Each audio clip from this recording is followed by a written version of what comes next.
So this next video, I'll take us through just some basic activation exercises. So we've done a good job getting the body moving, getting it mobile, but then there's a few key muscle groups that we want to ensure turn on even stronger. So they're nice and reactive and they're ready to work for us. So across the board with athletics, whether it is jumping, running, or throwing, we need our glutes engaged, we need our core engaged, as well as our shoulders. Even for running, that arm drive, and then things like throwing, you're going from low to high, so we need our glutes, need our core, being able to transfer that power into our throws. So across the board, those are always our three key muscle groups that we're learning or trying to engage, trying to switch on. So first off, we're just gonna do some glute bridges, but we're going to do them quite specific because with our glute bridges, it's really easy to make it hamstring based, but we do want it more glute based. So we go on the ground, and from here, hands cross over top of our shoulders. Now the very first thing we do is when we're lying on the ground, there's usually space between our back and the floor. We want to minimize that space. It's called a pelvic curl. So we tuck our hips under, we pull our belly button down, and now our back is completely flat.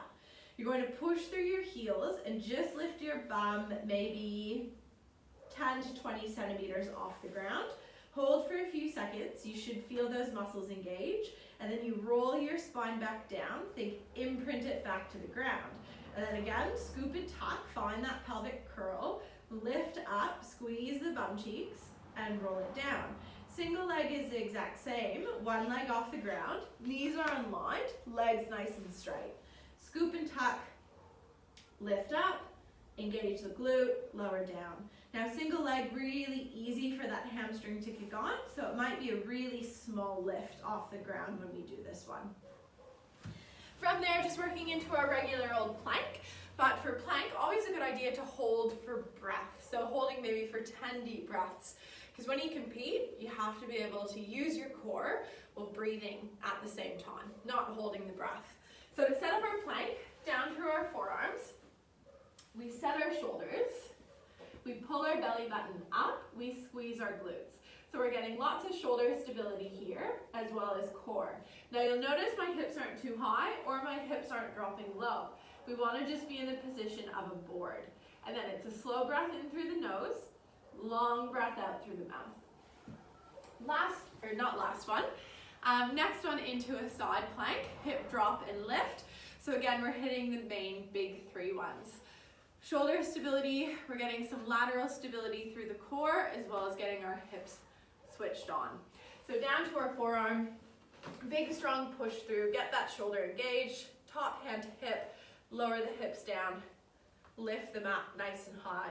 And we know that that lateral strength through the torso is what is able to control the torso when we're running, when we're jumping, when we're throwing. So we're not going all wobbly all over the place.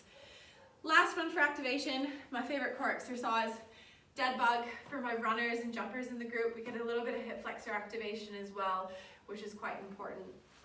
So we're on our backs, knees up to 90 degrees, and always take a nice little flex of your feet so the feet are active as well. Hands reach up towards the ceiling, setting our shoulder blades down and back. Imprint your spine to the ground, so belly button pulls down. Then from here, it's opposite arm and leg extend, and we take an exhale to bring it back in. And when we bring it back in, we want to think squeeze our ribs and our hips together, imprint the spine down. So we're really locked in through the core.